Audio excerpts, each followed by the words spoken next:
Salut à tous, alors une actu concernant Tesla qui inaugure une station de recharge géante en Chine. Alors apparemment c'est dans les souterrains, parking souterrain. Tesla pousse toujours plus loin les potentiomètres. Désormais la marque inaugure sa plus grosse station de recharge avec 72 superchargeurs. 72! C'est juste énorme! Alors moi je vois les images là et je me dis, est-ce qu'il peut pas y avoir des squatteurs qui viennent se garer à la place des Tesla? Est-ce qu'il n'y a pas de barrière ou quoi pour les empêcher de venir? Ouais, il y a une espèce de barrière tout au bout de la place, mais est-ce que ça va vraiment empêcher les squatteurs? Bon, bref, continuons l'article. Devant la demande croissante pour ces véhicules, notamment depuis l'arrivée du modèle Y, Tesla consolide son infrastructure qui fait sa réputation. Ainsi, au fil des semaines, des stations de plus en plus grosses sortent de terre aux quatre coins du monde.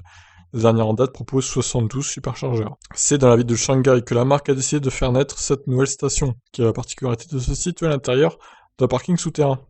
Avec 72 bornes, elle dépasse ainsi de très loin la précédente installation dotée de 56 superchargeurs en Californie.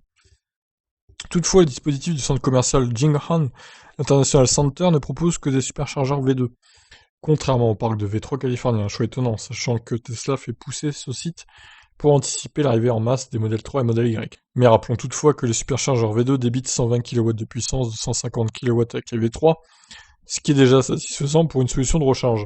Oui, c'est déjà pas mal, hein. Et imaginez, s'il y a 72 Tesla branchés en même temps, il faut clairement une centrale nucléaire pour alimenter tout ça, là, hein. À mon avis, c'est pour ça qu'ils n'ont pas pu mettre des superchargeurs V3. Ça tirerait trop sur le réseau, en fait. Bref, particulièrement intéressé par le marché chinois, Tesla devrait continuer sur sa lancée et faire naître des stations de plus en plus grosses dans l'empire du milieu.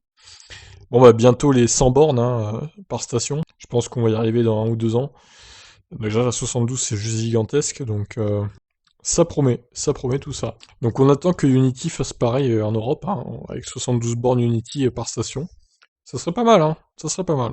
Je vous laisse réagir. Ciao.